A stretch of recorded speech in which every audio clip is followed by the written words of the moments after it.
Each day we take on the tough issues and provide a biblical perspective to them. The topics we cover are wide-ranging: apologetics, theology, prophecy, creation and evolution, intelligent design, marriage, family, child-rearing, the millennial generation, friends and society, politics, economics, business, religious liberty, the Constitution, public policy, foreign policy, military policy, tensions in the Middle East, abortion, homosexuality, pornography, sexual ethics, media, technology, history, and America's godly heritage. We talk about anything that affects your faith, your family, or your freedom. So don't go anywhere, because Point of View starts right now.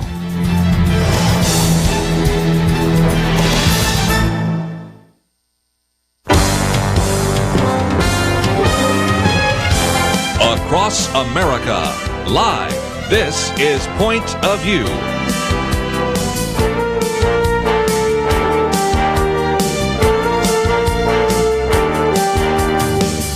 And now, Kerby Anderson. Thank you for joining me today here on Point of View. We have our round table with Penna Dexter, Georgatos. We'll spend a little bit more time talking about some of the resources that are available on the website, and also link you up to Debbie's website, as well as her radio program this weekend, where Penna Dexter will be on. So again, if you don't get enough of Penna and Debbie today, you can listen again on Sundays. So that's going to be fun. Let me just mention real quickly before we go around the round table, we're going to talk about, obviously, the testimony by James Comey, former FBI director. We have some other material that would really come back to something we talked about earlier in the week, and that is we mentioned that the case of Monica Sterling was not accepted by the Supreme Court. You only need 4 to take a case, 5 to win, and it's hard to figure out how there weren't at least 4 justices to think that this is important. So a little bit later in the program, Michael Berry's going to be with us. He really looks at all the military issues for First Liberty to try to answer some of the questions I tried to answer 2 days ago. I'm sure he can answer them much better. And then we'll get into some other issues as well. This anti-Christian religious test for government officials and a couple of other topics that are relevant, as well as a vote that took place in the UK. So we have a lot to cover. And as always, Penna, we'll do our best to try to cover all of it in 2 hours. Wow, there's a lot of news. And, it's going to be tempting to just stay on the Comey issue the whole time. There's really a lot to say, actually, to unpack that. But it sounds like we're going to try to fit about 5 topics in, so we'll see. Well, we'll start with Comey. We'll see how that goes. But, Debbie, this has been something we've all been watching. The networks really build it up as kind of Watergate. I mean, this is one of the rare times where the Price is Right got bumped, and soap operas got bumped so that people could watch it. But I think, to use a phrase of Hillary Clinton, it turned out to be sort of a nothing burger. But what are your thoughts? You took my word, nothing burger. It's really interesting. There was so much drama around it, but if people step back a little bit and think, the whole issue was about, was there unlawful conduct on the part of the Trump team, Donald Trump or his associates, during the primary that in some way involved the Russians and their attempts to hack into the American election and in some way interfere with America's election? And that was supposed to be the whole issue. Did Trump or his team commit collusion, which isn't a crime, by the way, but were they involved in a conspiracy? Well, what came out yesterday, some top points that former FBI Director Comey said, Trump never ordered me to stop the Russia probe. He never, that would be a key obstruction of justice issue if, arguably, if he had done that, but he made that very clear. He did not do that. And there was a lot of things, I don't know which direction I want to go with all this, but that was the core issue that really got kind of dissolved. And then there was the issue that other, thinnest of potential claims of obstruction of justice was whether or not when Donald Trump spoke with Director Comey in the White House and made some comment about, I hope you can see your way clear to move along on the Michael Flynn thing. He didn't, on Michael Flynn investigation. And so, as we've talked about on this show before, I remember being on with you talking about this, he didn't order him, and Comey reaffirmed that yesterday. He didn't order me to stop investigating Flynn. He just said, I hope you can see your way clear, let this go. If that's obstruction, folks, we're in big trouble. Alan Dershowitz, who's a liberal attorney, he wrote just a piece and spoke on TV a lot yesterday about obstruction of justice, yes, what it really is. And I think we can kind of go through that, I think, a little bit later to talk about really none of this rises to obstruction of justice. I think my takeaway from yesterday was that, nothing surprised me about what Trump did, because a lot of it just falls along with Trump's personality. Mm-hmm. He is a bit of a bully. He is a bit of he's like a New York businessman, as many have said. And he also doesn't, I don't want to give ignorance, as an excuse, but he has not been working the ways of Washington for his whole career. And so I think it would have been Comey's responsibility in many of these cases where he said he felt that he was being directed. He felt that Trump was really saying, you need to show me loyalty and things like that. Well, if he really felt that this was going to result in his firing, which it did, he says, then he should have said something then. A man of courage would have said something then to his superiors, either Loretta Lynch before the election or Jeff Sessions after, or others that are, in power to do something about it. But he didn't do that. It shows a lack of courage and sense on his part. I've always sort of liked and admired him, but I feel like it was sort of all about him yesterday and how he felt about things and what was done to him.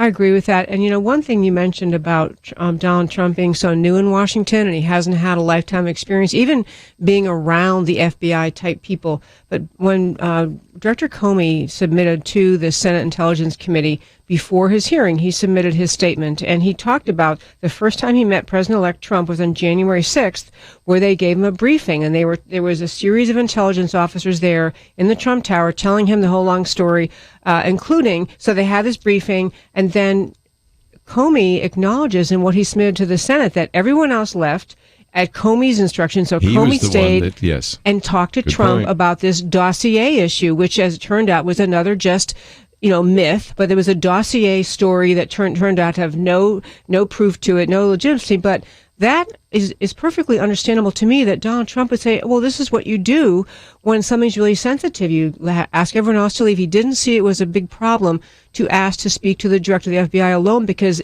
his first time, that's what the FBI director told him. Yeah. Comey could have said, with due respect, this is not a comfortable way to do things. This is not the way things are normally done. He could have done that. He didn't do that. Yeah. Well, that's a good point. And I think Rush Limbaugh brought it up again today, but very few people have pointed this out, that the first time they met together, it was James Comey that cleared the room and had a one-on-one. So all the issues about meeting one-on-one were started with the very first time that the two of them met face-to-face, right? Exactly. And that helps understand a lot of things that have been blown completely out of proportion, haven't they? Absolutely. And the other thing I thought just struck me from yesterday, I know Penna has probably numerous other things too, but, just a sense, if someone falsely accused you of something, you are listeners, and you knew they're investigating, and months and months and months it goes on, and then Comey acknowledged finally in this testimony yesterday, former Director Comey said, yes, in fact, as a matter of fact, there were 3 different times where he had told Donald Trump, you are not the subject of a criminal investigation. What Trump kept saying in these meetings with Comey, everything else is leaking. Why can't you leak this? Why can't you put this out? I want the people to know it's not a criminal investigation. Let's, if we can, hear, well, again, we're a little tight on time. We'll mention that after the break because Marco Rubio had some comments about that. But again, we're coming to the break. When we come back, we'll get a little bit more into some of this and give you a chance to hear some of the testimony from James Comey. And of course, we have around the round table today, Penna Dexter and Debbie Georgatos. We've posted a couple of articles here. One I posted by Guy Benson, and there's some others. The Daily Signal and some others are very good.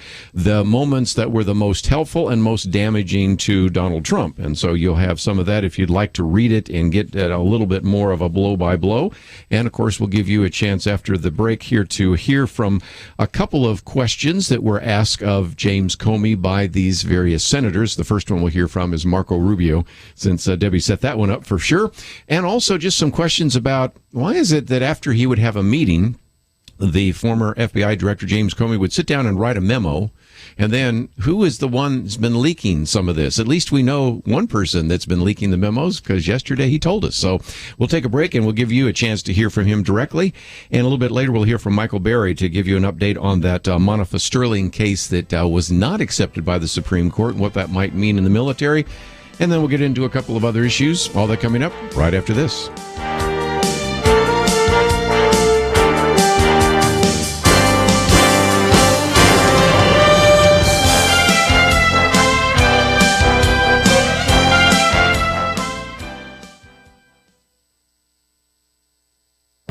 This is Viewpoints with Kerby Anderson.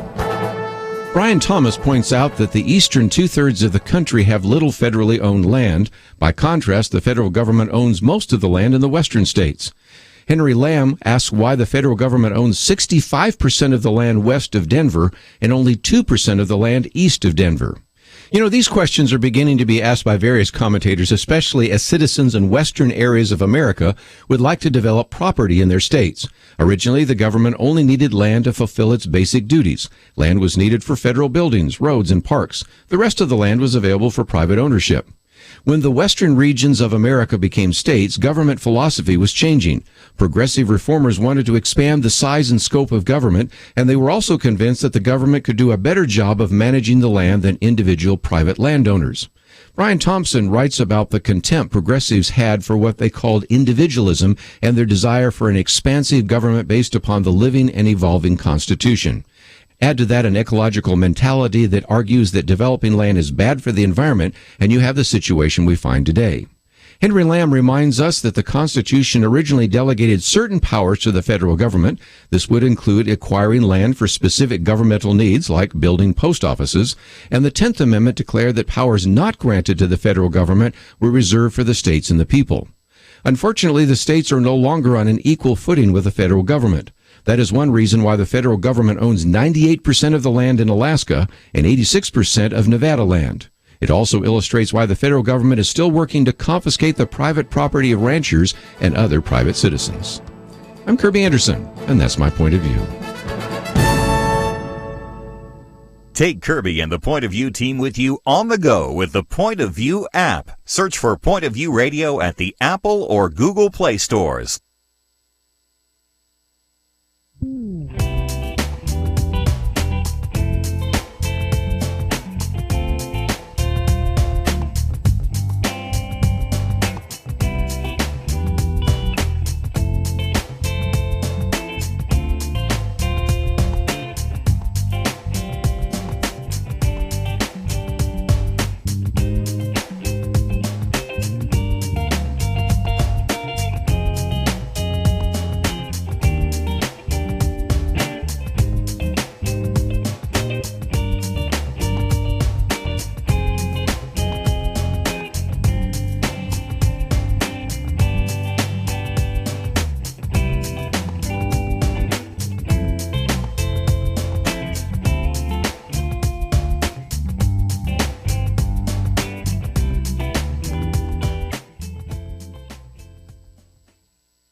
You're listening to Point of View, your listener-supported source for truth. Back once again, it is our weekend edition, and we have in studio with us today Penna Dexter, Debbie Georgatos, and a little bit later we're going to be hearing from Michael Berry of First Liberty. But Debbie mentioned this idea that it seems like everything was leaked except one thing, and that is the fact that Donald Trump was not being investigated.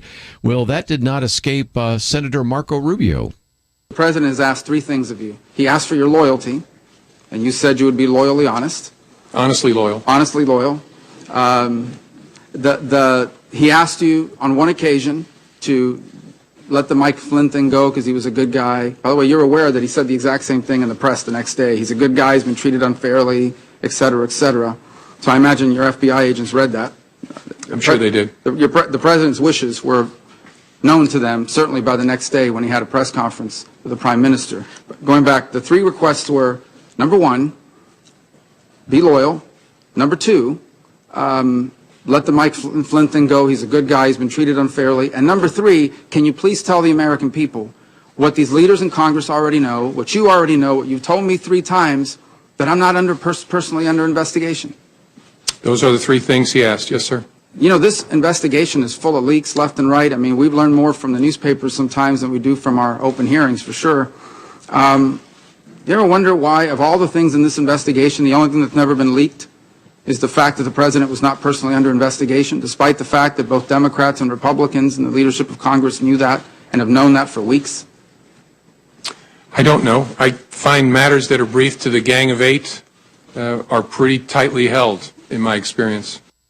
But again, I think it's pretty interesting. Everything's been leaked except the one thing that had a life of its own. I suspect people in the media also knew this. Really, if you have some of these leaders in the United States Senate that knew it, certainly some of the media knew it, but the American people were left in the dark until yesterday, unless they believed Donald Trump. And of course, you're not supposed to believe him, right?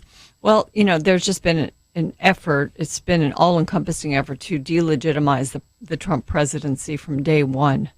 And the fact that, that this thought, this feeling that he was being investigated certainly does that. And it goes against the agenda that he's trying to enact, and just it sort of stymies and hamstrings him to some degree. And so it was perfectly convenient for it never to be leaked.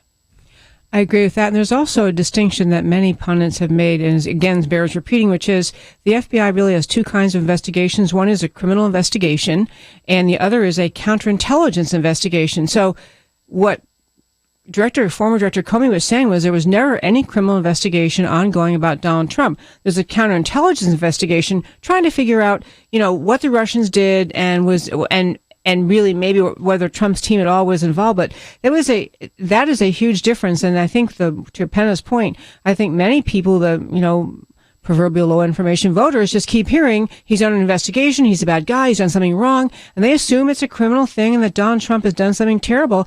And really the FBI has known for months, or they have known as long as they've been looking into it, that they've uncovered exactly nothing. They've uncovered nothing. And, there's nothing there that would have even precipitated yesterday's interview. There's no evidence of collusion between the Trump campaign or the Trump White House and the Russians. And so, unless it's something that's been just so covered up that we've never heard it, unlike everything else that's been out there. So, I just really think this is so political, and it's very sad, but it's just the way Washington works today.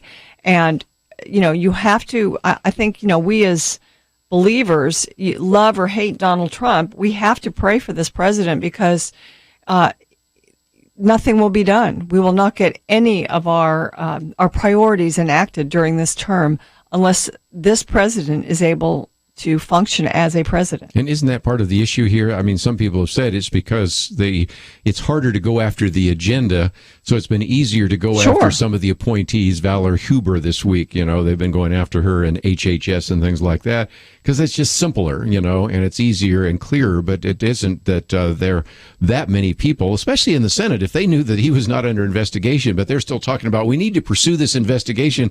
Not once did they say, well, now we know Donald Trump's not being investigated, but we need to find out whether or not any of his staff were.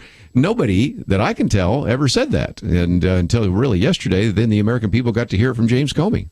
And I don't know how much that even sunk in, but I do feel with respect to President Trump's relationship with the GOP in the House and the Senate, he doesn't have years of history with them, and they haven't been forceful as they could have been in supporting him. And even now with this testimony by Director Comey yesterday, it seems like if there were loyalty in the GOP and they wanted to engage the agenda that caused Donald Trump to win the election, they'd say, you know what, we're done talking about this. We're going to go for repealing Obamacare. We're going to work on building the wall. We're going to work on cutting taxes. We're going to work on the Trump agenda. And if you people over there in the media and the left want to keep talking about this, go ahead. But there's nothing there and we're done. That kind of strong statement, and then just start working on things that got the majority now in the House and Senate. I think they ought to just be, because I think the investigation is one of those could go on truly in perpetuity and not get to any conclusion, because the left will never be satisfied that we can say it's all done. We're all done.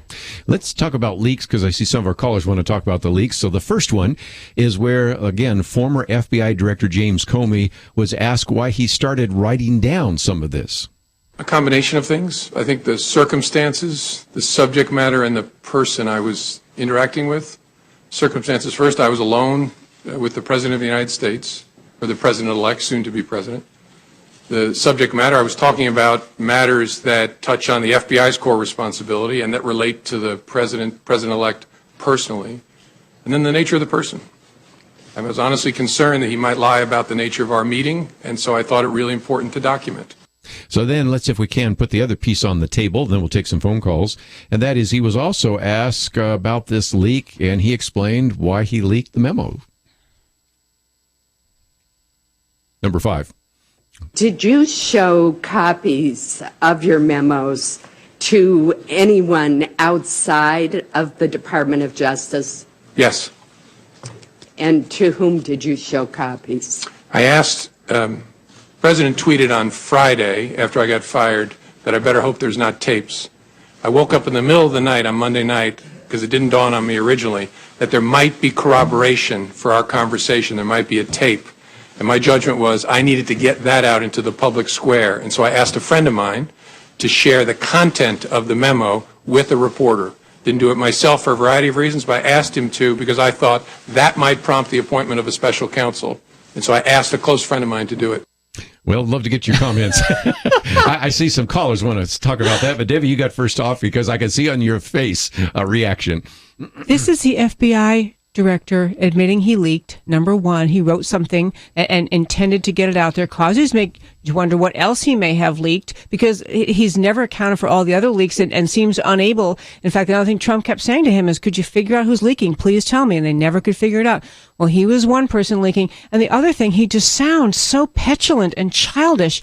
I mean, I woke up in the middle of the night. Yeah, and really he's hoping to get the president, to get someone to appoint a special prosecutor against him. And I mean, the whole thing is just indefensible. It is petulant, it is childish, unprofessional. I mean, I half wonder if it's criminal. Honestly, it's so bad. You know, he talks about not trusting that the president would tell the truth. So he's really saying that he felt that Donald Trump was a corrupt president and a corrupt leader. So if that was the case, and he's this president's FBI director, he assured him that he wanted to serve and continue to serve in that position. But why would you want to, if you were an honest man, to serve in the administration of a corrupt president? And one of the points I was going to make is this whole thing about Trump tweeting out, you know, he better hope there aren't tapes. If you say that and you're Donald Trump, it's because you're trying to imply, you're trying to make Comey worry, maybe I taped that, which would mean Trump was comfortable with whatever he said. He's in the back of his head, he's thinking, gee, you know, I might tell him, don't lie because I have proof. So Trump's not uncomfortable with what he said. And he's actually more worried that Comey is the liar. I mean, and the tweet, maybe that was considered as childish or whatever, but at least it was signaling to Comey, you know, you're not going to go sideways on me on this and say things I didn't say. I don't think that it says anything bad about Trump's character, that he may have lied. There really aren't tapes, but it doesn't say anything bad about his character or his confidence in what the exchange was. We will come back to this. I do want to spend some time talking with Michael Berry to answer one of the questions from earlier in the week, but I do want to come back to this because some of our callers raised the issue. This was written by a government employee, oftentimes when he was on government property. So this becomes government property that you are then passing on to other individuals with and using it to advance your career or something. There could be some criminal charges that maybe would never be brought against him, but nevertheless, we've wondered who the leakers are. Well, we know one because he admitted it to everyone yesterday, as if we didn't sort of know that in the first place. But let's take a break. When we come back, we're going to talk just briefly with Michael Berry. Many of you had some questions, especially those of you that have served in the military. What about this? Monica Sterling, a case that went all the way to the highest court in the military, and it was ruled against her, but then the Supreme Court decided not to decide. What about that, and what are the implications for the military? We'll talk about that right after this.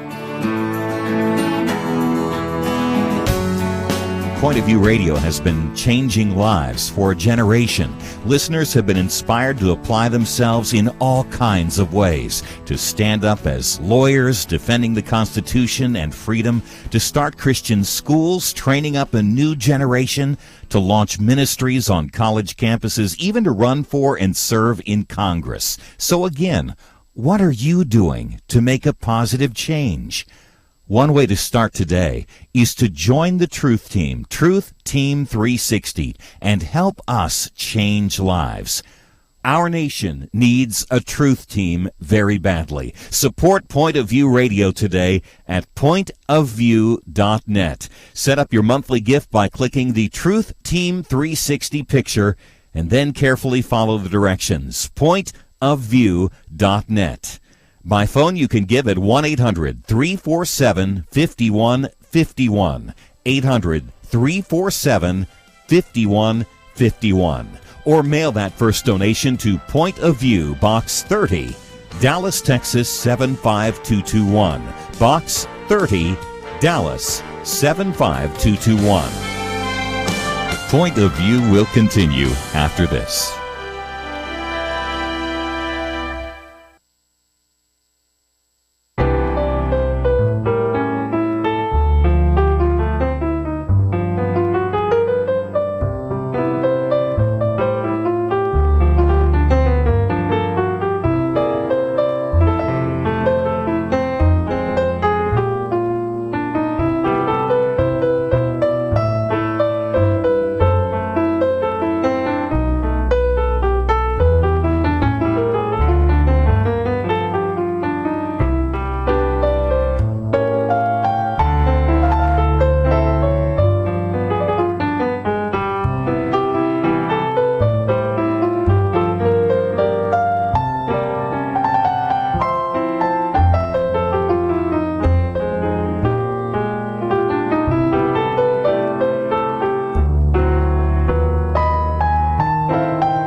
You are listening to Point of View.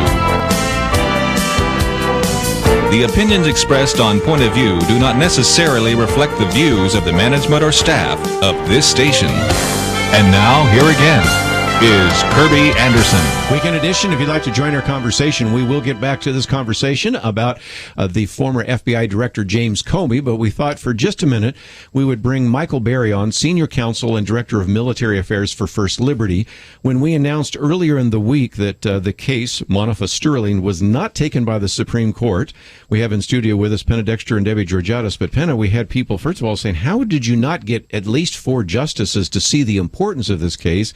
And then then we had people from the military calling in saying, well, what does this mean in terms of the military? So I thought it would be good to have Michael on the program to see if he can answer some of those questions. Hi, Michael. It's good to have you. We do need some explanation. And I think the first thing to say is the court below was actually the Court of Appeals for the Armed Forces. It was a different court than First Liberty would argue against normally.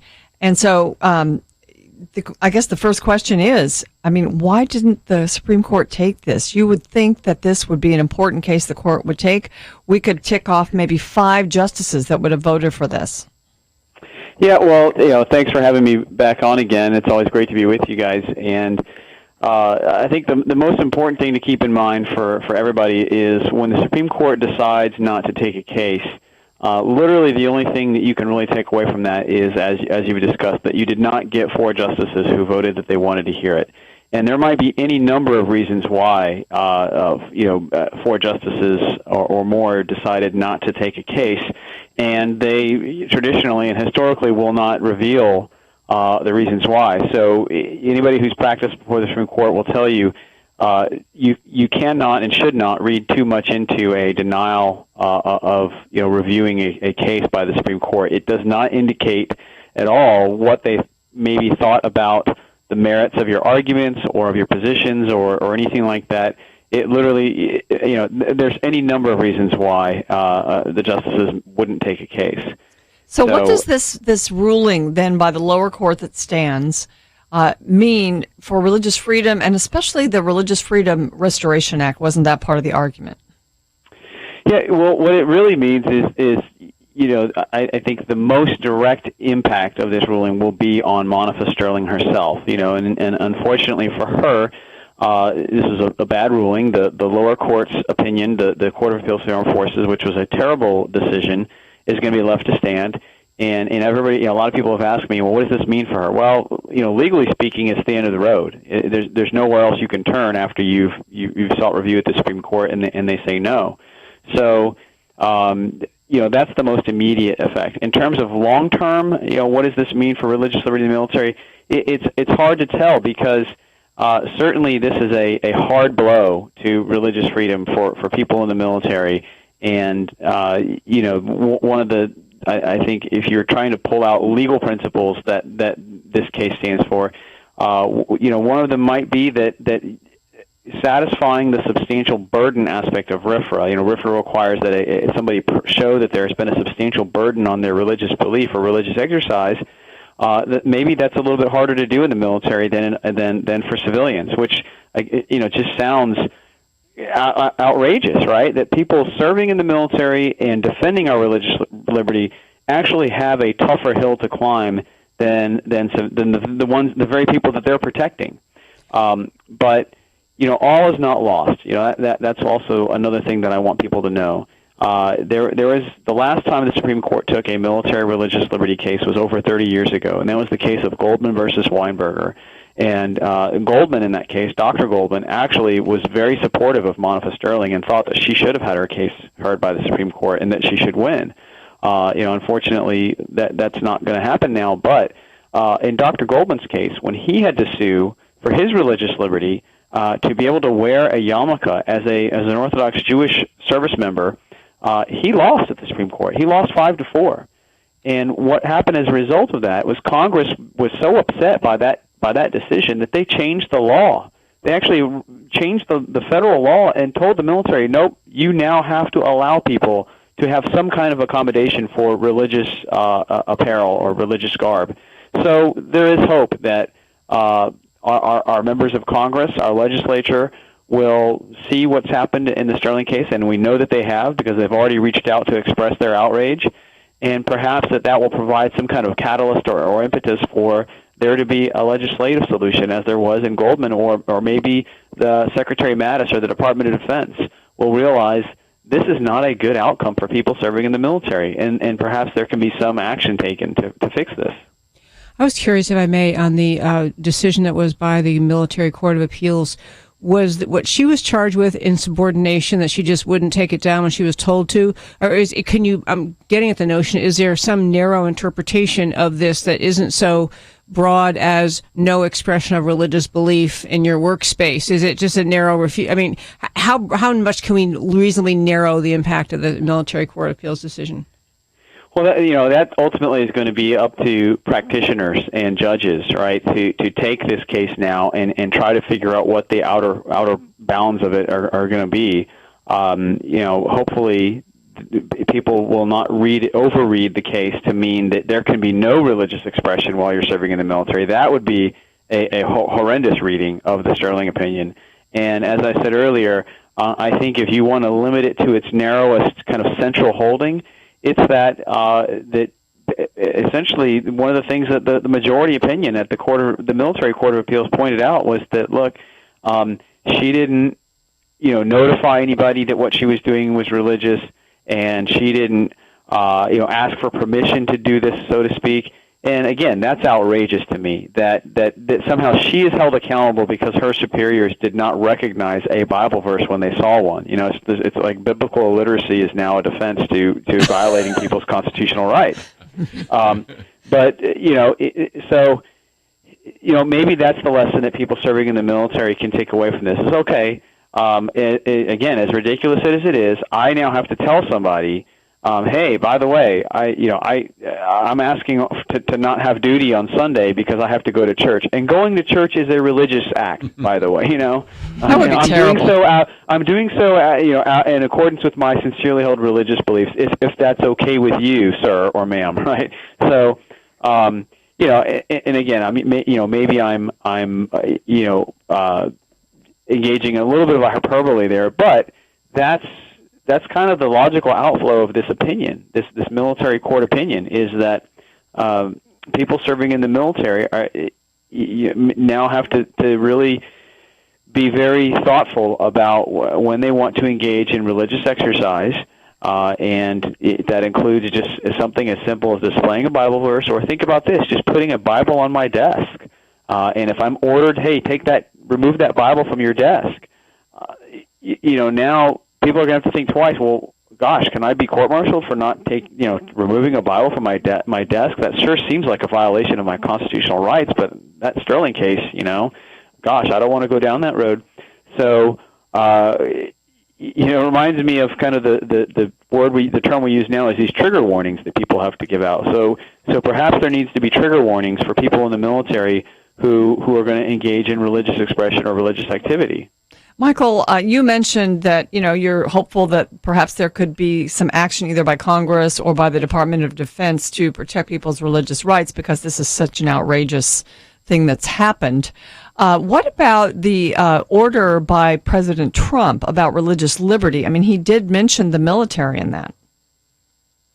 Yeah, well, one of the things that I said immediately after I saw President Trump's executive order on religious liberty is that, first of all, it's the best news in terms of religious liberty that I've seen come out of the White House in the last 8 years.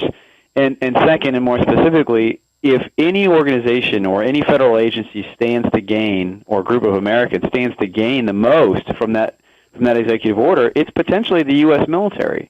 Because Section 4 of the executive order directs the Attorney General to issue guidance to all other federal agencies interpreting existing federal religious liberty laws.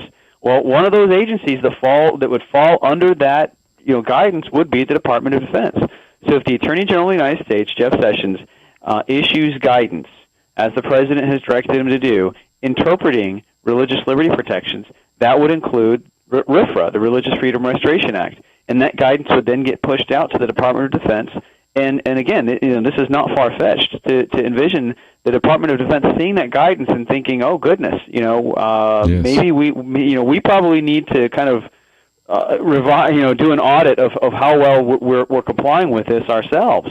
And I would guess that the United States versus Sterling case would be Exhibit A, and maybe we need to rethink how we're doing this because it looks to us like we're not necessarily complying with the way that the President of the United States, the Commander-in-Chief, and the Attorney General have told us that we should implement and interpret RFRA. Very good.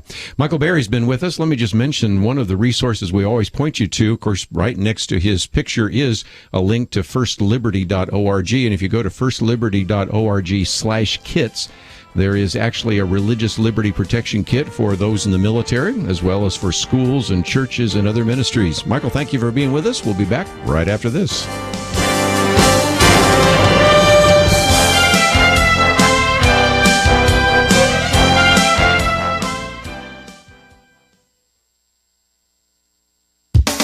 When the abortion industry gathers, there's bound to be shock value in abortionists' remarks when they think they're speaking just among their peers.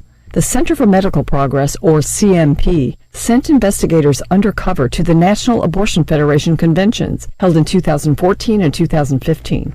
The NAF is a trade group of abortion providers. We are only now getting to see this footage because a preliminary injunction preventing its release has been in effect. It was obtained after Planned Parenthood was stung by CMP's release in 2015 of a series of videos exposing certain Planned Parenthood facilities' side business, selling the body parts of babies they have aborted. Here are some other disturbing comments actual doctors who perform abortions made in their official presentations and in conversation at the conventions. Dr. Lisa Harris, medical director of Planned Parenthood of Michigan, admitted, quote, "It's a person. It's killing. Let's just kind of give them all that." Dr. Ann Shutt-Ain, director of abortion services at Planned Parenthood Gulf Coast, described her procedures saying, "I might ask for a second set of forceps to hold the body at the cervix and pull off a leg or two so it's not PBA. PBA is partial birth abortion, which has been illegal since 2003. Dr. Stacy DeLynn, director of abortion services for Planned Parenthood of New York, admitted,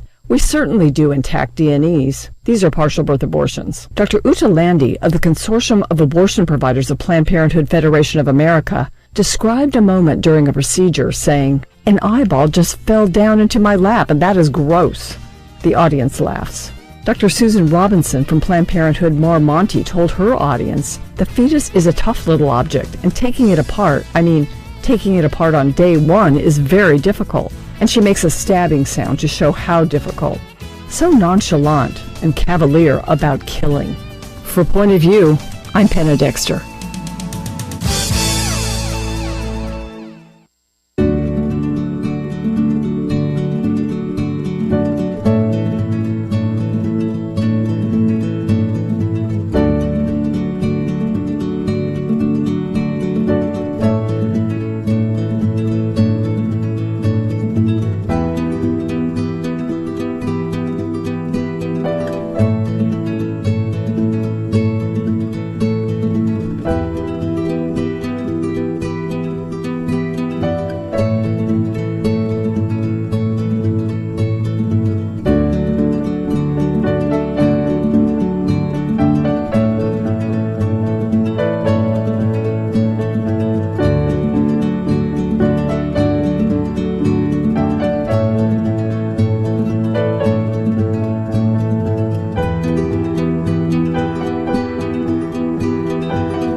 Now, back to Point of View, your listener-supported source for truth. Weekend edition, if you'd like to join us, 1-800-351-1212. Come back to the Comey testimony. We have quite a lot of other things to talk about as well. In studio with us today, Penna Dexter and Debbie Georgatos. Let's, if we can, go to our first caller in North Carolina. Andrea, thank you for calling today.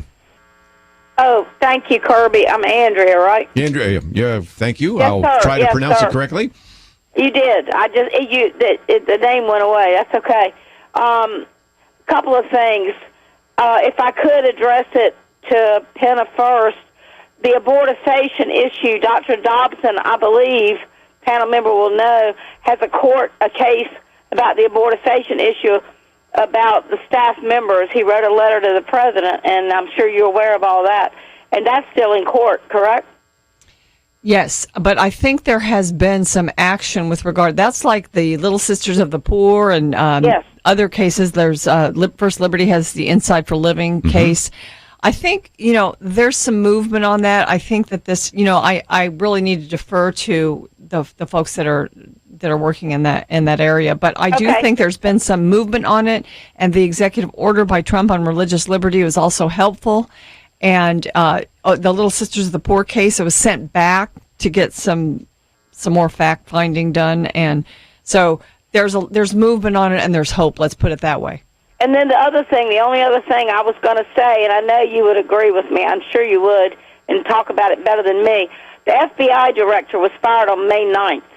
Okay, Benghazi conspiracy, 9/11, 2012, IRS scandal 2013, VA scandal 2014, Boston Marathon bombing, 4/15/2013, and Barack Obama. Has he been investigated? No. Was he impeached? No. The FBI director, Trump fired him. Now, I thought he should have been fired a long time ago, and that's not very good to say, but I'll leave that with you. Well, the other question I have, and since we're talking about past history, the name Loretta Lynch showed up yesterday, and that's another one of those cases that showed up. And then also, of course, a number of other individuals that were trying to put some pressure on him. And it was like, whoa, okay, you recognize that no FBI director works in isolation. And of course, you know that Bill Clinton met with Loretta Lynch on an airplane, and then the idea of trying to maybe soften some of what was said and all sorts of things. You began to realize there are just a lot of political machinations behind the scenes, and a little of it got exposed yesterday, didn't it? It did. And when you look at Comey, you can go two ways. And part of my heart wanted to say, wow, he's in a tough position.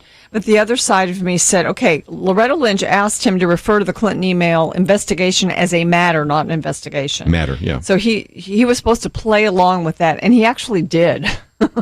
And then the fact that she met with Clinton, which was just outrageous, he basically said yesterday that is what led him to go ahead and make his announcement on July 5th that Hillary, yes, what she did was so careless, but no, she was not. He was not recommending that she then go ahead and be prosecuted for it. So I don't know. All of those things to me, I think if he was that worried and that upset, it's not that he should have necessarily been fired. He should have quit. He should have quit. Yeah. Well, and again, as Andrea points out, there were all sorts of other investigations that never seemed to go anywhere. Now, a lot of that was Loretta Lynch, not necessarily James Comey, but some really good questions there. Let me take another phone call real quickly, and we'll get back to some things. Let's head to Louisiana. Ricky, thank you for joining us today here on Point of View.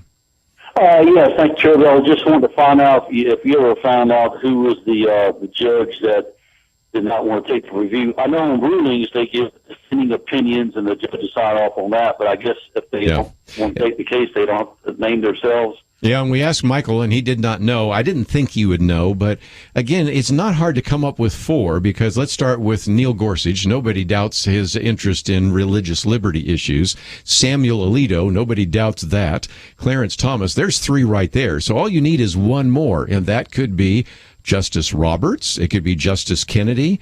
As we've mentioned before, Penna, it could be Ruth Bader Ginsburg, because when she was, I think, a circuit court judge, she actually agreed with that rabbi that we just talked about in the 1980s and agreed with the idea that that case really needed to be considered a different way.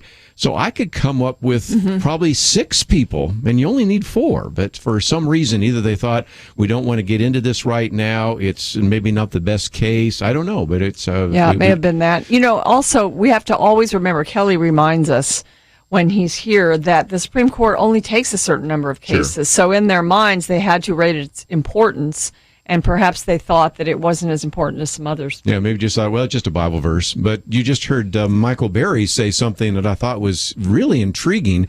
That is, okay, if you're in the military and you've got a Bible on your desk and somebody says, you need to take that out, you're just thinking, well, that Monica Sterling case, I better just hide my Bible. Or, maybe I've got a screensaver that's got a Bible verse on it. Well, better take that off. You can see how it could have a chilling effect simply because the case was never resolved. Absolutely, it could. And I think that as I am surprised that with the justice you just mentioned, that the Supreme Court could not come up with four justices to vote to hear this case. Because when you think about what you want the Supreme Court there for, they are the final arbiter. And if they don't take it, they're leaving it alone. That's leaving in place a precedent that others, even though, Michael Berry said, the fact that the court did not agree to take it is not supposed to be interpreted as necessarily approval. It's still the case that the final court that ruled on this ruled against the person who wanted to post a short passage from Isaiah in her workspace. That is viewed by other courts as precedent, and it is really troubling the court wouldn't want to correct that. Well, again, those are some issues on the table. Anything else that you picked up here? Let me just play one more clip real quickly, because this would be one that would be helpful. There was a real question as to whether or not the FBI takes direction from the president, and James Comey had a chance to respond to that. The reason this is such a big deal is we have this big, messy, wonderful country where we fight with each other all the time, but nobody tells us what to think, what to fight about, what to vote for, except other Americans. And that's wonderful and often painful. But we're talking about a foreign government that, using technical intrusion and lots of other methods, tried to shape the way we think, we vote, we act. That is a big deal. And people need to recognize it. It's not about Republicans or Democrats. They're coming after America, which I hope we all love equally. They want to undermine our credibility in the face of the world. They think that this great experiment of ours is a threat to them, and so they're going to try to run it down and dirty it up as much as possible. That's what this is about, and they will be back because we remain, as difficult as we can be with each other, we remain that shining city on the hill, and they don't like it. So this is extremely important. It's extremely dangerous what we're dealing with, and it's needed, is what you're saying. Yes, sir. So again, just some comments. Investigation into whether Russia hacked into America's election and what they did and what means they used is, of course, important. And really what we should have in place to protect against that. So we have better cybersecurity, so they don't have an ability to hack in. This is an entirely different question, though, than he was called in front of the court, and really in front of the Court of Public Opinion in America, to talk about, which was the ongoing cloud of disrespect, of suspicion against Donald Trump and his team, his campaign, and later his team in the White House. That's really the issue. No one is arguing we don't care what Russia did to the election. Everyone wants an answer to that, but it's really almost a irrelevant side note to what the point of this hearing was, which was, what exactly do you have on Trump? And the answer was nothing. If you have nothing, it's time to say that to the American people, because I agree with Penna said an hour ago or something. This is the American left is still not over the November election results. They want to delegitimize this president, period. And that's what they're up to. We're going to take a break, and we'll come back and talk a little bit more about some of those issues. And of course, if we really are concerned about elections, yesterday we were talking with Robert Knight about some of the problems with absentee voting and voter fraud and a variety of other things. So if we're really concerned about that, there's a good place to start, even before we start looking overseas. But we'll take a break, talk about these issues right after these important messages.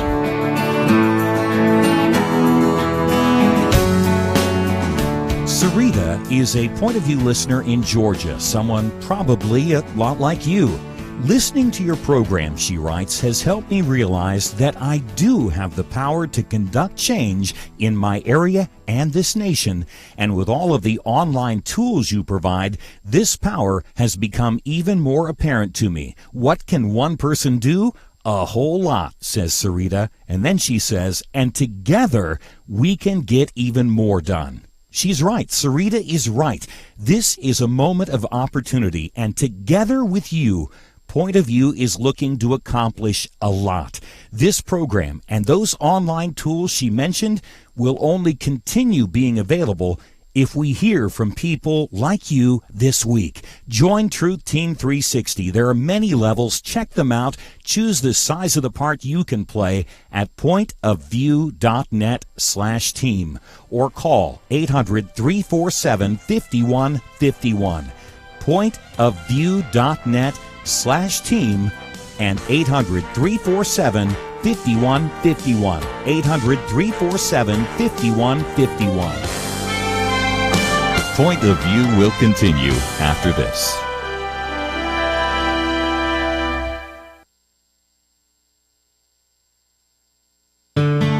I just thank God for y'all. I listen to you every day, truly. I wanted to thank y'all for everything you do each day to inform Christian families and our community about the things we can do, and just the way you're so informative. I listen to you daily and love you guys and appreciate you so much. God bless you, Kerby, for keeping this show so on track and for the decades of wonderful help to this nation that Point of View has been. We're all big fans of your work, and we pray that God will just prosper it. As a Christian, over the years that I've followed this program, I am constantly challenged to be on guard and to evaluate what's going on, and if for no other reason, to protect the caliber and the truth of your programming, I need to participate and to back your program financially to ensure that the truth stays out there for people to hear, to view, and to be a part of.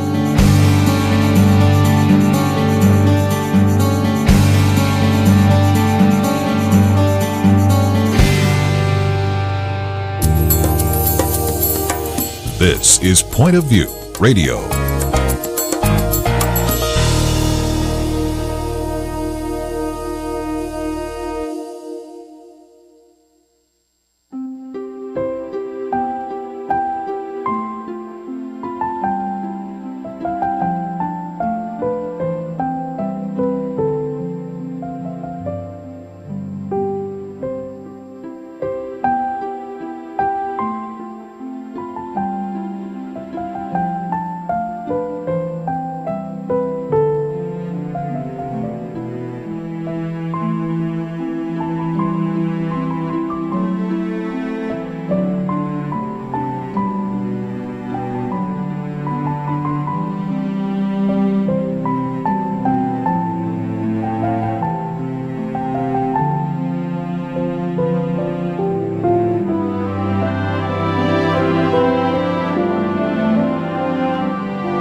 Hi, this is Kerby Anderson. You know, each day we take on the tough issues and provide a biblical perspective to them. The topics we cover are wide-ranging: apologetics, theology, prophecy, creation and evolution, intelligent design, marriage, family, child-rearing, the millennial generation, trends in society, politics, economics, business, religious liberty, the Constitution, public policy, foreign policy, military policy, tensions in the Middle East, abortion, homosexuality, pornography, sexual ethics, media, technology, history, and America's godly heritage. We talk about anything that affects your faith, your family, or your freedom. So don't go anywhere, because Point of View continues right now.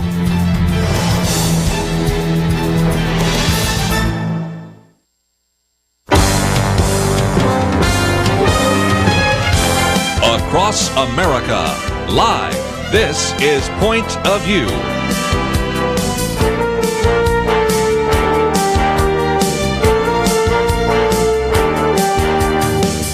And now, Kerby Anderson. Second hour, if you'd like to join our conversation today, 1-800-351-1212. Going to continue our conversation, if you would like, on James Comey, but we wanted to add a few more issues to the table, and one of those is our third article we've posted on our website, pointofview.net.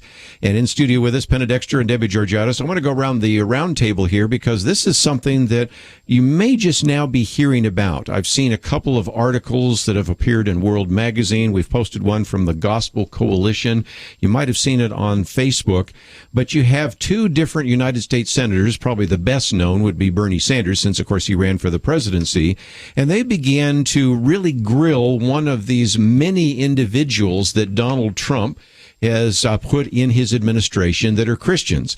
And by the way, we the other day were at a board meeting with people that were interested in some of the issues related to the Department of Health and Human Services.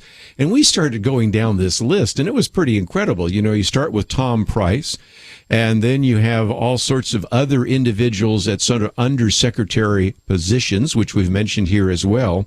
This is a different individual, but nevertheless, because he spoke about some of the things that were happening at Wheaton College, Bernie Sanders began to ask some really tough questions. So, Penna, give us an update on the kind of questions turned into sort of an anti-Christian religious test for public office. Which is blatantly unconstitutional. True. Russell Vought is the nominee, and he went to Wheaton College. And back I guess it was a few months ago, there was a controversy at Wheaton, and they ended up firing a professor because she was really trying to equate Christianity and Islam in a sense. And so he wrote a clear sort of apologetic theological article for Eric Erickson's website at Resurgent. So as he was being confirmed, Senator Bernie Sanders brought it up. And because it was so clear about Christianity being a religion that basically we believe that's the only way to God. So he was asked questions about this during the hearing. And not only was he asked questions, but he was interrupted when he was trying to answer the questions. And as it turned out, two senators, Bernie Sanders and Christopher Van Hollen of Maryland, both Democrats, basically both said that his views precluded him from serving. I mean, that was the gist of their arguments. And so it was to apply a religious test to people who are seeking to serve in government. And so it's outrageous, absolutely outrageous. The Family Research Council has actually gone ahead and asked for people to sign a petition so that their other senators know that they need to stand up against this kind of thing right now and nip it in the bud. I think the context of the statements by this Russell Vought, which came up in the hearing, is really important. And Penna mentioned was Wheaton College. And the quickest summary, I'm getting to a point I swear, but the quickest summary was that there was a professor who had decided during Advent, a Christian professor during Advent decided to wear a hijab, which is Islamic garb, wear a hijab during Advent in solidarity with Muslims. In a post on her Facebook, this professor had written, "I stand in religious solidarity with Muslims because they, like me, a Christian, are people of the book. And as Pope Francis said last week, we worship the same God." So she's equating, and this Wheaton College is a Christian college based on the gospel of Jesus Christ. And so this original critique was, someone wrote in defense of her, and basically Russell Vought, who was an alumni of the school, he wanted to comment on the controversy. He'd written essentially saying that was not the case. He says Muslims do not know God because they have rejected Jesus Christ, his son, and they stand condemned. He didn't say politically, criminally. He's talking about in the context of Christianity and his theological view. And so this is an article. This is something he wrote unrelated to the job before she was being confirmed, which is a deputy director of the OMB. And so it's a huge job he's going to be having. But this was in the context of his own faith.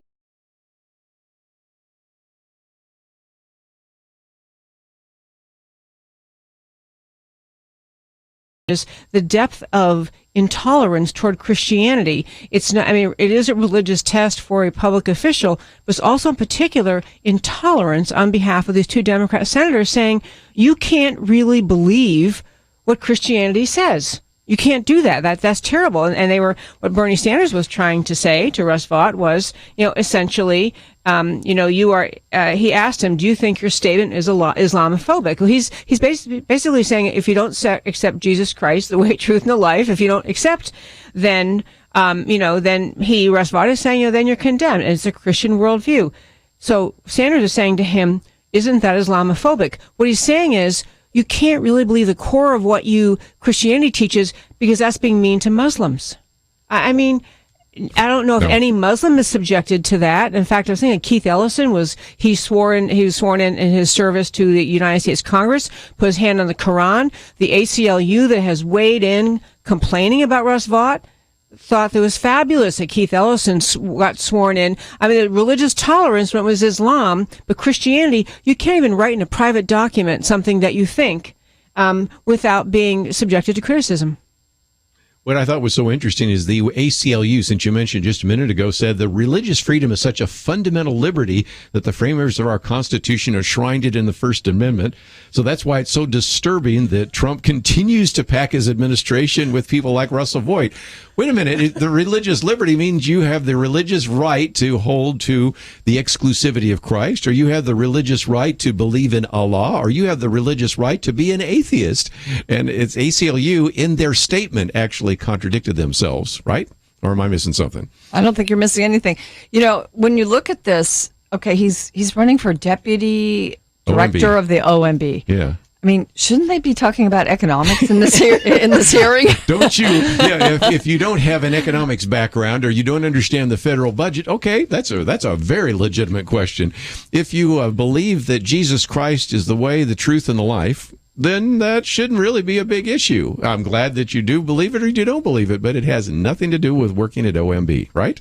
Absolutely right. And the ACLU, that's such a great point, Kerby, that they contradicted themselves right in their own statement. That's the one cracked me up. Fundamental, we believe in religious freedom. We believe in religious freedom. Except so that's those why dang we shouldn't Christians. have this guy. Yeah. And I will say, Russell Vought, just as an aside, he came to this position from a very high position at the Heritage Foundation.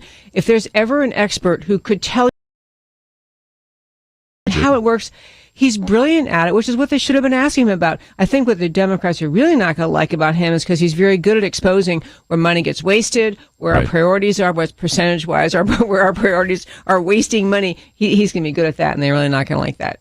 Well, let's take a break, and I'd love to get your thoughts. Do you think that it was appropriate or inappropriate for Senator Bernie Sanders and others to ask questions about the theology of an individual that went to Wheaton College, especially if he was going to be in the Office of Management and Budget?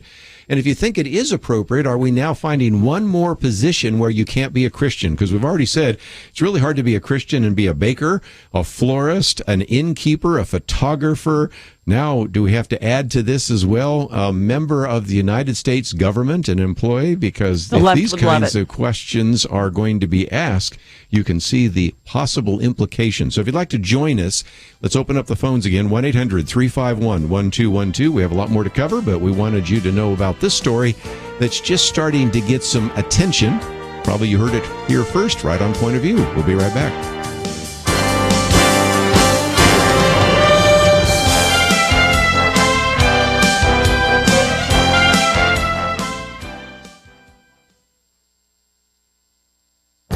This is Viewpoints with Kerby Anderson. Brian Thomas points out that the eastern two-thirds of the country have little federally owned land. By contrast, the federal government owns most of the land in the western states.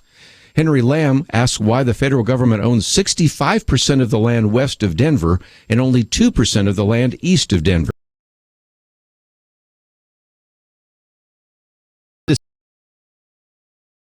Would like to develop property in their states. Originally, the government only needed land to fulfill its basic duties. Land was needed for federal buildings, roads, and parks. The rest of the land was available for private ownership. When the western regions of America became states, government philosophy was changing. Progressive reformers wanted to expand the size and scope of government, and they were also convinced that the government could do a better job of managing the land than individual private landowners. Brian Thompson writes about the contempt progressives had for what they called individualism and their desire for an expansive government based upon the living and evolving Constitution. Add to that an ecological mentality that argues that developing land is bad for the environment, and you have the situation we find today. Henry Lamb reminds us that the Constitution originally delegated certain powers to the federal government, civic governmental needs like building post offices, and the 10th Amendment declared that powers not granted to the federal government were reserved for the states and the people. Unfortunately, the states are no longer on an equal footing with the federal government. That is one reason why the federal government owns 98% of the land in Alaska and 86% of Nevada land. It also illustrates why the federal government is still working to confiscate the private property of ranchers and other private citizens. I'm Kerby Anderson, and that's my point of view. Take Kerby and the Point of View team with you on the go with the Point of View app. Search for Point of View Radio at the Apple or Google Play stores.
You're listening to Point of View, your listener-supported source for truth. Continue our conversation today. If you'd like to join us, 1-800-351-1212. Wanted to talk a little bit more, just for a few minutes, about this whole issue, because Russell Voigt is just one of many individuals being placed in this administration. There was a good article that came out the other day. It was by the other side, the left, saying how Trump is sneaking in all these Christians into the administration. And that really is the case. I've had more than a few people say that there are probably more Christians, not just at the cabinet level,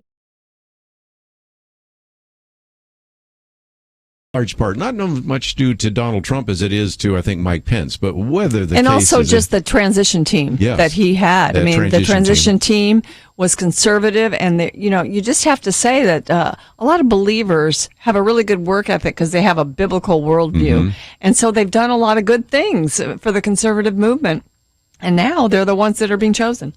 Plus, they're saying a lot of Christians getting in. It's like we used to say a lot of communists getting in, but now Christians are the bad guys. Yeah. Oh, my gosh. Yeah, that's articles. But the point is that this is why I think this surfaced. Russell Voigt was just the obvious target. Now, there's another target this week. Her name is Valerie Huber. She's been on this program before and has been targeted relentlessly this week because of the fact that she, are you ready for this? Make sure you're sitting down. She believes in abstinence, sexual abstinence, and has actually promoted programs for abstinence. And they're just people that can't even believe that this is going to happen at the Department of Health and Human Services. So it's a wonderful development. I was just rejoicing when I saw of her appointment, but of course she's going to be attacked. The feminists, the left, There's so many now out there that just, they think that is just a ridiculous position to take, but it's actually the only position to take. It's the only way that you avoid all the risks of premarital sex, which is, sexually transmitted diseases and unmarried pregnancy and all of that. And wow, how wonderful to put some common sense in there. Are, but if you have the secular left in charge of sex education in schools, you're going to start to have things like gender fluidity discussion. Mm-hmm. It's not just, it is advocacy for, I think the left tries to argue, we're just sharing factual data. We're just sharing facts. And here's this form of protection. Here's this. But, what they're doing subtly, obviously, is legitimizing non-marital intimacy. But then given the current political climate, they probably are talking about gender fluidity and gender identity. Of course they are. Yeah. And so what is the Christian parent supposed to do is why you end up homeschooling or finding Christian schools, because you can't, you feel like your kids' morals are being shaped by the school. So to have one person get in there and say, actually, I have a good idea here about how to talk about intimacy. How about abstinence? How about honoring traditional? What a concept. Yeah. Yeah. And matter of fact, one of our callers in just a minute I'll get to wants to talk about what's being taught in the schools. But just think about how this has become such a problem for Planned Parenthood, because now all of a sudden you've got individuals that are in there, whether it's the communications director for Tom Price at the Department of Health and Human Services, Charmaine Yost, or whether it's Valerie Huber or people like that saying this. Then this week you had in the Justice Department something where Jeff Sessions said, wait a minute, we're not going to give this money to Planned Parenthood from criminal fines. What most people don't know is that when we collect fines, when the federal government collects fines for various criminal activity, you always assume that money would go into the federal budget. Oh, no, not under the last 8 years under this administration. That went into the coffers of various groups, including Planned Parenthood. So without even a vote in Congress, Jeff Sessions says, well, we're going to end all of this. We're not going to give that to Project Vote. We're not going to give that to Planned Parenthood or ACORN or whatever the group might be. We're going to put that money in the federal in the Treasury. In the Treasury, kind of where it belonged in the first place. So you're starting to see that people are really complaining. And, they always say out there in West Texas that if you throw a rock in a pack of dogs, the one that yelps the loudest is the one that got hit. Well, this is why you're hearing so many people screaming right now, because not only are they changing some of the policies in the administration, they're actually re-diverting some of the money that used to go in the coffers of a lot of these left-leaning groups. I am thrilled with that change, because agencies that have the capacity, the ability to fine organizations and to settle lawsuits, and if they are not motivated by putting money in their own coffers or in the money of coffers of groups they like, it changes their incentive in dealing in fines and incentive in settling cases, because the money is going back in the Treasury, which is where it should have gone to start with. But this is a unrooting of lawlessness that really pervaded the Obama years of the presidency. It was these pet groups on the side getting money instead of the money, if fines are legitimate or settlement of lawsuits legitimate, going back to the American people and the Treasury. People, there's so much out there about the ineffectiveness of this administration, but Obama was very effective in funding the left in so many ways. And really, there's been a lot that's been done since President Trump has been in office. I mean, when you think of the Department of Education being under Betsy DeVos, talk about funding of the left, the federal government funding the left. Think about those, yeah. Planned Parenthood, the climate agenda now, pulling out of the Paris Accords. Climate fund. We're not going to need to fulfill that commitment. So, defunding the left is probably one of the most important things this White House will be able to do in the next 4 to 8 years. And it's good to see that in even this defunding that happened this week. Betsy DeVos, Scott Pruitt, Again, be praying right now for people like Charmaine Yost and Valerie Huber. They are really under it. And, of course, we just mentioned a minute ago an individual that has certainly been front and center, Russell Voigt. But let me take a phone call before we get too far close to the next break here, and we'll go to California, KYCC. We were talking about what is taught in the schools, and I think, Raymond, you want to speak to that issue, so you have the floor. Yes, how are you doing? Very good. Thank you for joining us. Yes, I just was curious, and my theory was on a lot of college students that fade away from the church because of certain teachings that professors and certain students that are atheists could break down their religion due to the Christian or religious person is not equipped with the destroy and make them question why they even believe in the first place. I'm just curious on if the studies or if they've done any statistics on how high that is for college students to fade away from the church. Sure. Again, one of the things that comes from Lifeway, which is the Southern Baptist research arm, is about 70% of young people after they graduate from high school take a break from church. Now, it doesn't mean they all leave forever, but a lot of them do. And this would be a great opportunity to mention that the Probe Mind Games Conference starts this week. Next week, we have Jeff Myers, who is the head of Summit Ministries. Now, Penna, your kids have all gone, or most of your kids have gone. 2 of my 3 went have to gone Summit. to Summit Ministries. So there's 2 weeks in which they're really preparing them to encounter what's going to happen on college. Talk about that. They teach all the worldviews, and then they, help them to have the apologetic argument for the Christian worldview. It's wonderful, and they get so much. They get a big notebook that helps them throughout their college career at certain times when they're confronted with these ideas. I mean, in the mind games, I highly recommend mind games also, which is Kerby's really worked in that and actually sort of created it. And, just to give these kids the tools, they're not going to get them at church or Sunday school for the most part. I mean, it's going to be a very special church that would provide that. So they need these tools, and they do go away. And the sad thing is even if they come back, those college years are the years sometimes they find their spouse and they make their friends for life. So they're influenced by people that aren't of their faith at that time, and they make decisions that stay with them their whole life. Again, if kids don't know what they believe, they are the easiest prey. When we first started Mind Games, we used to do it in Arkansas because it was presented as a counter to the governor's school, which was implemented by then Governor Bill Clinton and Hillary Clinton. And one time, one of our staff members actually met one of the professors at the governor's school, and they're actually in a workout gym, and he said, "Hey, tell me about this. You're at the governor's school. What do you teach?" And he's talking about that, and he said, "Now, do you feel like you really have a chance to really change their perspective?" And he said, "Well, if the kids really know what they believe, no. But if they don't, they're like putty in my hands." Wow. Because he was just being really blunt about the fact that the real goal of the governor's school was to take the best and the brightest in Arkansas and just kind of channel them towards left-wing ideas. I'm so unsurprised by that. I actually had not heard that story, and I'm unaware of the governor's school, but it is an amazing thing how much, broadly speaking, pressure there has been, and successful pressure by the American left to shift culture. I mean, that idea that they want to get a hold of young people and have them start seeing the left-wing secular, even, I don't know if it's humanist, but just secular worldview, it is completely believable. And I think believers are often just can't believe somebody else would do that stuff. They just, and so anyway, I love the alertness to it. And it's a war. It is a war.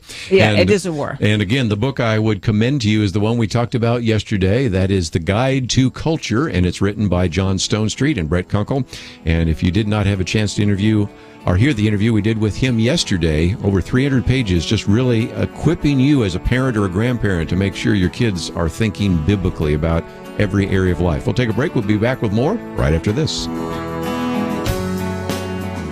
Why should you become a partner with Point of View Radio? Because for decades, this team has made a significant difference in lives and communities across the nation. Because America is dying for lack of biblical wisdom about life and culture. You should give because your gift will make possible cutting-edge information on issues that matter, information you won't hear anywhere else. Why? Because your gift will change lives, because you'll influence our culture with biblical truth, and because you can make a difference for the future. Our nation needs a truth team very badly. Support Point of View Radio today at pointofview.net. Click on Join the Truth Team and choose your level of support. Pointofview.net or call 800-347-5151. 800-347-5151. Or mail that first donation to Point of View, Box 30, Dallas, Texas 75221. Box 30, Dallas 75221. Point of View is produced by Point of View Ministries.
You are listening to Point of View.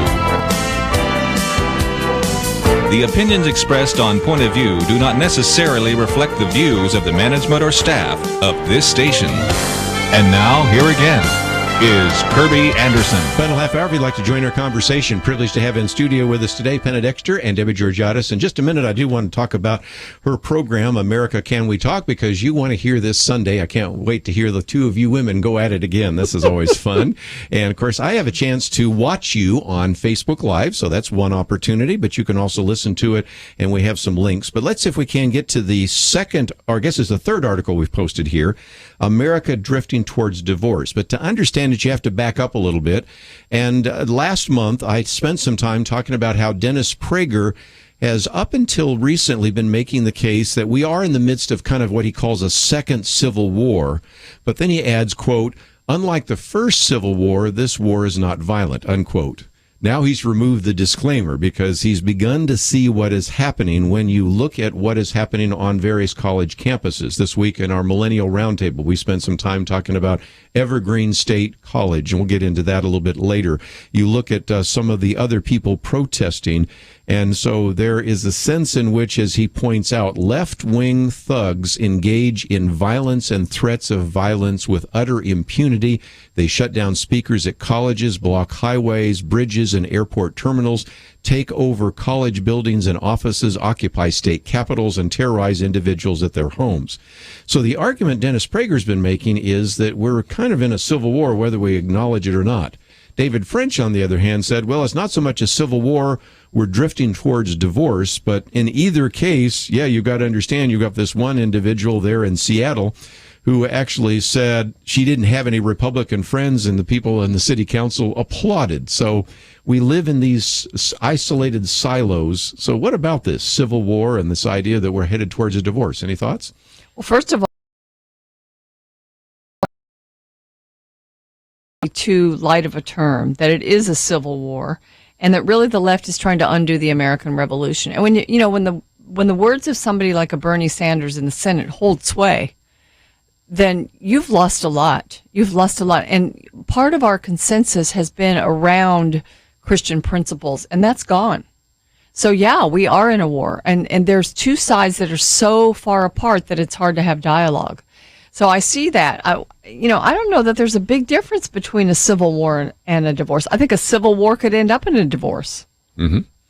That's a good point. This article, I think, that's linked on Point of View, Yes. that is the one by David French about we're just drifting toward divorce. It was kind of a bit of an intellectual battle among these nationally known pundits, because Dennis Prager, to your point, talking about we're entering a civil war, he gives great examples about what's occurring on college campuses, and with the American leftists, the notion we are entitled to shut down anyone we don't like. We don't have free speech anymore. Talk about an attack on America. You can't come to this campus and talk about things that we don't like. You can't even open your mouth and speak. And it's the same thing with respect to freedom of religion and these cases we've talked about many times in the show, the photographers and other people. So, Prager's trying to say this is serious. It's not just an isolated dispute on a particular issue. It's a worldview of the American left that is on the march against religion, against freedom of speech. And on the right, you better wake up and recognize what they're doing. So Prager particularly criticized David French was one, and the other one was Ben Shapiro, who are both, thoughtful pundits, and they write great things and all that. But having said that, he was critiquing that these people were former never Trumpers. They were just, I don't know if French was, but Ben Shapiro was never Trump, never Trump. Now that Trump's in, what Prager is saying is, look, recognize we're in a war. You don't have to like every general or every decision, but you got to be on the right side. You have to see it for the battle that it is. And I'm with Prager on that. I think that you can't underestimate the determination of the left to be really, to want to change the core of what America is. And so when David French, just because this is the title of the article is like too cute by half, well, it's not really a divorce. It's not really a war. It's a divorce. So actually, but then he recounts, David French does recount well how disparate the society, how broken up our society is. The American left has their states they live in, their worldviews, their TV shows, everything they like. And the American right has their states and on many cultural factors, you can compare them. They're just night and day, and they don't speak. But I think Prager's point is right, is you better get on board with Trump, not with everything he does, but you can't just keep nitpicking at him, because that's what the left is doing. They're trying to delegitimize him and recognize what they're doing. It really does upset me when the never Trump people continue to critique the president in the way that they do. Not that they don't have the right to look at certain things that he does and say something, but really, the agenda and the future of the nation is what's at stake. And I think many people who were, he was their last choice, they made a calculation at the end. Well, this is the future of the country. What am I going to do? Am I going to try to have assuage my heart and my conscience and vote for someone who can't win? And by the way, David French thought about running against to Trump. give Yeah. Christians Yeah. and other never Trump type people an alternative, but he could have never won. Mm-hmm. So that would have put Hillary Clinton into office and kept the left in power and increased their power. So, I think Dennis Prager's argument is that the never Trumpers don't see this as as serious as maybe the rest of us do. We are willing to swallow some moral compunctions we have about Donald Trump. And, part of Dennis Prager's argument, which I know you've probably discussed, is that it's more important to have a person who's doing conservative things and getting things done than to have a person who's moral. I mean, there have been actually adulterers who have done good things. I mean, look at David, that have been good leaders. And so, he made that point, and it's hard to have to say that as a Christian. It really is. You want to really respect the moral standing of your leaders, but we don't have that choice. We have a choice of what's going to get done and what isn't. I think the other criticisms of Trump that people get frustrated about are the ones which are just never going to change. He is not an eloquent statesman. He is not going to speak with a beautiful prose, and he just doesn't speak in the way many people think a president should. They long for era of Reagan or Lincoln or people who spoke in these grandiose terms. He's a blustery guy. He speaks from the heart. The common man, it's amazing how many construction workers and basic, just kind of hardworking Americans liked him. But, this is the nitpicking I think is particularly troublesome, I don't know to Prager, but to me, which is, okay, he tweets. There's some things I wish he wouldn't tweet. I can criticize that. But he's found a vehicle to communicate with his voters that the media cannot get in the middle of. And frankly, it's brilliant. It's not always good, but it is brilliant. And I think the manner in which he speaks causes people to think, well, he doesn't sound eloquent. He's not in the elitist educated club. Who cares if he's doing mostly the right things? It is hard to swallow the moral things, but if he's mostly standing for things that we wanted, which is a secure border, stop bringing dangerous refugees to America, please repeal Obamacare. He stood for things that the American people wanted, and this is the left is in the battle to stop everything he's trying to do. Let's, if we can, also talk about the fact that for a moment, this is an intramural discussion between whether it's a divorce or civil war. But what they're both agreeing is that you have an establishment, and it isn't just the left. It is both Democrats and Republicans. It is lobbyists at K Street. It is all sorts of other individuals that, frankly, don't want a wall, don't want immigration closed down, really are quite fine with the current Obamacare situation. And this is the issue that Dennis Prager's bringing up. You've got to understand there are a lot of people that say it really wouldn't make any difference to us whether or not Hillary Clinton was the president or Donald Trump. Now, everybody around the table says, this is a real big difference. We've just mentioned all the different people in the cabinet. But there are people in Washington, and you all have been in Washington, D.C. You've met some of these people who honestly don't think that we're in the midst of a culture war. We're not in the midst of a civil war. They think everything's going just fine. Yeah. I mean, people in the Republican Party, more of the center, more of the left, people on the left that are still Republicans, they they just want the status quo. Yeah, they want to continue to be able to do their job, to benefit from it, and, to make the country move forward, they think. But the problem is we're not moving forward. We're moving back towards socialism and towards a centralized government, towards single-payer health care, toward high taxes, and toward becoming, the kind of countries that we're seeing in Europe that actually are just becoming weaker. And, that's what's at stake here. It's huge. And, some people have a stake in leaving it that way. But I think most of us are looking at it and saying, we've got to work hard to make it clear to others.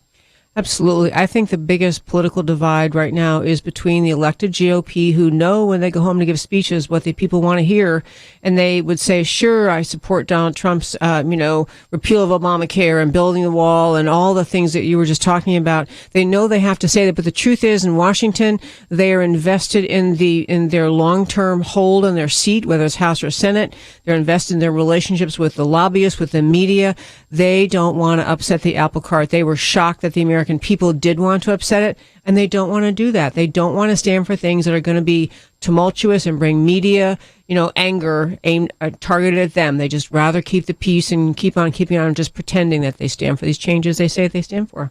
Let's take a break. Would you like to join us? We'll give you a chance real quickly. I know it's just coming up to the last break, but we'll give you a chance, if you'd like, to join the conversation. 1-800-351-1212. Want to come back and apply some of these principles to what's been happening at Evergreen State University. We'll be right back.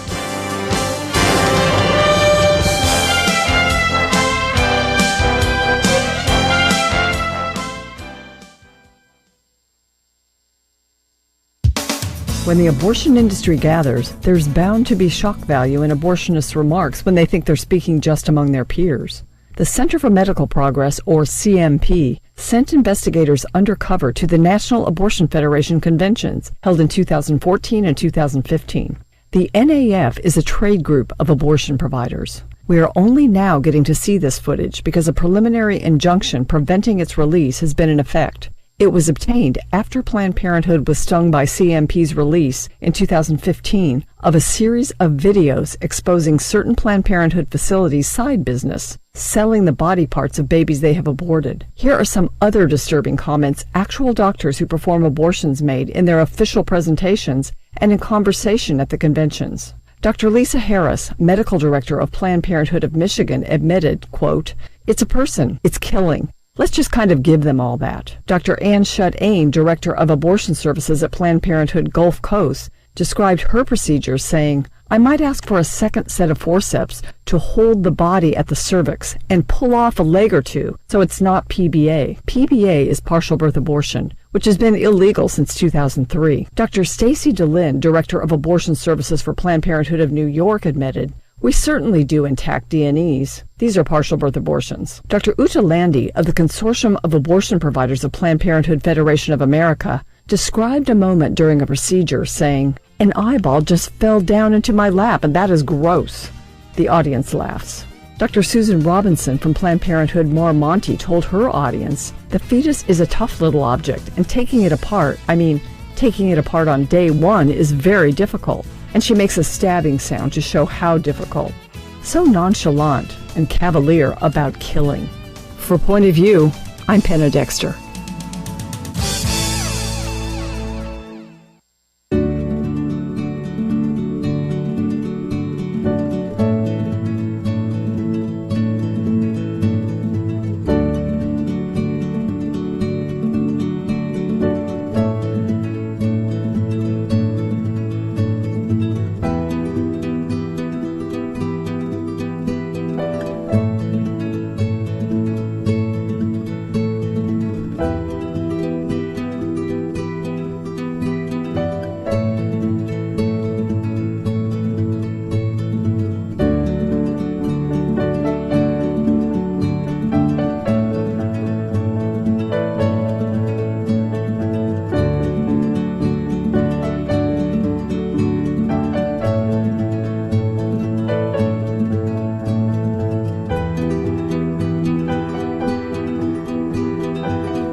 Now, back to Point of View, your listener-supported source for truth. Back for a few more minutes. We'll get your phone calls in just a minute. I just might mention that Penna Dexter's commentary today, Abortionists Gather, and if you had not had a chance to hear it, we have it as we always do on our Viewpoint section on Point of View, and if you have signed up, you receive mine Monday through Friday. You'll receive hers tomorrow, and again, it tells us a little bit more about some of the things that our Center for Medical Progress have done. But let's stay on this for another few minutes because some of you want to talk about this.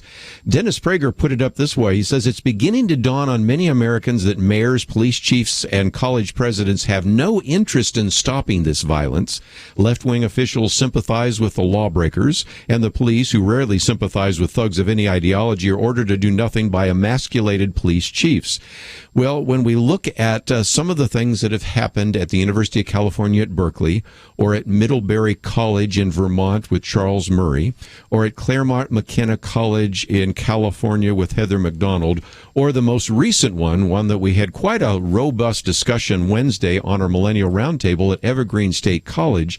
You have a situation up there where they had a requirement that every year there would be a day of absence, and the black students would leave campus because this would be a way to show that they are still not fully given the rights and privileges that are given to other individuals on campus.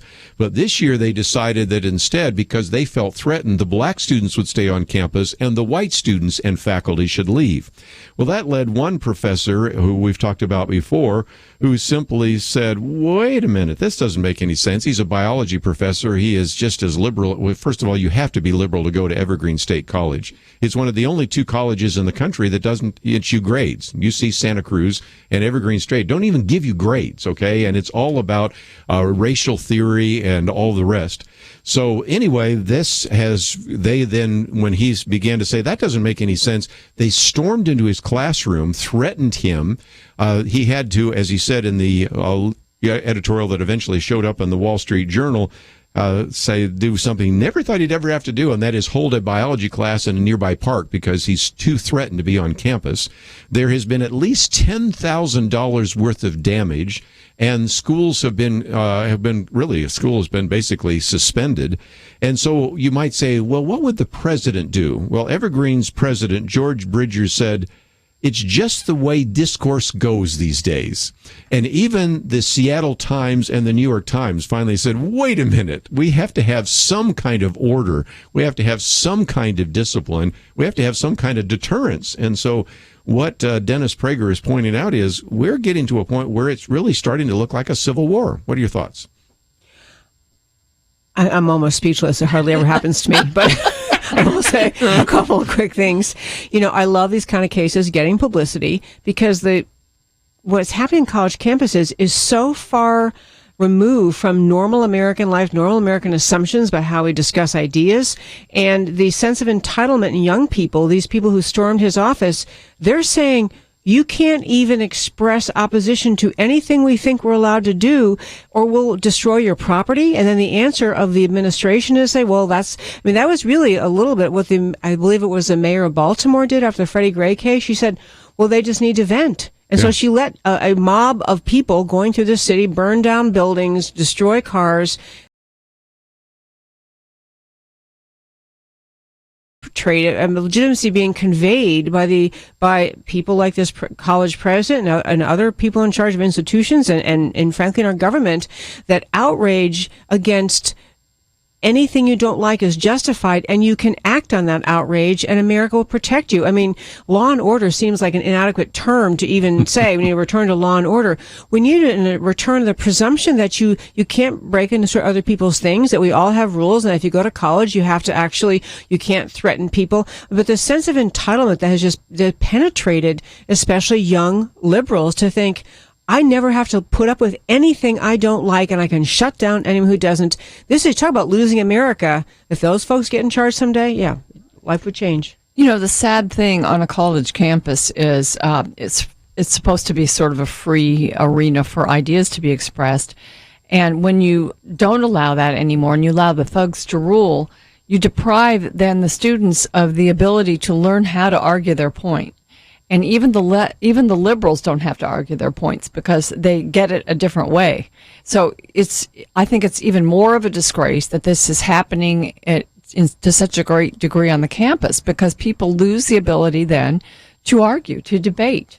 Yeah. And, you know, if we don't have that, and the ideas that are going to hold sway are the ones that have the most force and violence behind them, then you make a huge move to the left, and the left begins to then really own the nation. Let me just mention, too, that we've been talking about secular campuses, but we're starting to see some bizarre things showing up on Christian campuses. This week we had Everett Piper on, and he's at Oklahoma Wesleyan University, and he said that after a chapel service, one of the students came up and said he was felt like he was triggered by some of the comments because there was a sermon on 1 Corinthians 13, and it was challenging him about whether he'd loved enough, and he said, I really feel bad about this. And so Everett Piper wrote an article saying, It's not a daycare, it's a university. And he's got a book coming out in August, and we're going to have him on the program called It's Not a Daycare. It's a Regnery book. And then, of course, we also on Wednesday talked about Ben Sass, because his new book about the vanishing American adult pointed out that when he came into that university, he had a student come and do a sit-in in the president's office because he was upset that the registrar wouldn't allow him to have a course the next semester. And so he tried to engage the individual, and the student said, wait a minute, I pay tuition here, I pay your job, you're supposed to solve this problem for me. You're my employee. It turns out he was actually on scholarship. So you've got these stories happening on some of these campuses that are not even liberal campuses. So if we don't nip this in the bud, to use an old trite phrase, we're going to have a lot of problems in the future here. And to Penna's point a moment ago, these young people, if they're taught this in their high schools and in their colleges, they are infused with the notion of just entitlement to have their viewpoint win, to never have to listen to others, to just use brute force. How are they going to thrive in the world? What are they going to do when they go to their first job and they say, Mr. Supervisor, I'm triggered by the fact that you told me to do this. What are they going to do? Because the real world will say, you know what? You can't get a paycheck unless you do your job. It is unkind to indulge this. It fails to prepare them for adulthood. I would think so. We're just about out of time. We've got a whole bank of phone calls, so I hope some of them will call back on Monday, because we'll probably still have the same conversation going. But if you want to also pick up on that conversation, we have a Sunday program, which we have promoted many times, called America Can We Talk? And for just a few minutes, let's, if we can, Debbie, have you talk about one of the guests is Penna Dexter, sitting right next to you, but talk about some of the other guests and what you'll be covering on Sunday. Thank you so much. Anyone in America can listen to my radio show, America Can We Talk, by going to our Facebook page, America Can We Talk, where it's broadcast live. It's live in Texas on 660 AM, but if you go to americacanwetalk.org and click on Listen Live, you can listen to wherever you are at your computer, while you're home, do whatever it is you're doing at home. But this Sunday's show, I'm so grateful. I have Penna Dexter and also Wade Miller joining my roundtable. And our one guest is Dr. Kelly Ward, and she's a U.S. Senate candidate from Arizona, and she's challenging incumbent, aptly named Jeff Flake, and she's challenging him in a primary, and she's a fabulous guest. And we'll talk about a lot of the same issues. Every time Kerby has me on a Friday, I always say, oh, great, show prep. So we'll talk about these issues. I hope you can tune in. Thank you. I would encourage a lot of people to watch Facebook Live, because it's kind of fun to see what it looks like in the studio. Of course, people can watch this one as well, but we cut away during the breaks, but I get to see what's going on, and so it's a lot of fun. So you feel like you're just one of the insiders. Yeah. It's a lot of fun. And if nothing else, again, AmericaCanWeTalk.org. Yes, sir. And so, again, you can go to Facebook and find out a little bit more. So let's get all of us back together here on Monday. Might just mention, we're going to be in a new studio on Monday. We have now, starting in just a few minutes, 69 hours from the end of this program to when the next one starts to move studios. We've done this twice. I don't want to ever do this again, but we should be live on Monday. And so, again, we want to thank everybody behind the scenes that'll make that happen as well. And that's Andrew and Alyssa. And we are going to say goodbye, and hopefully we'll be talking with you back here on Monday. We'll see you then. Imagine you work where you know people do not share your faith, and they certainly don't agree with a Christian view of life and culture. You are surrounded by hostility every single day. How important would it be to have solid information to back you up? Jim in South Carolina listens to Point of View in the afternoons. He writes, I teach in a public secular university and enjoy actually being a voice for the biblical Christian worldview in a liberal setting. Thank you for your ministry. Thank you for being bold and proclaiming truth. And Jim finishes, I pray for you daily. Jim works in hostile territory, and he prays for Point of View, because Point of View is a source of truth. Please help us continue being here for Jim and everyone else. We need you to visit pointofview.net/team or call 1-800-347-5151 and join the Truth Team. Enable us to be here each day by giving each month. 800-347-5151 and pointofview.net/team. Point of View is produced by Point of View Ministries.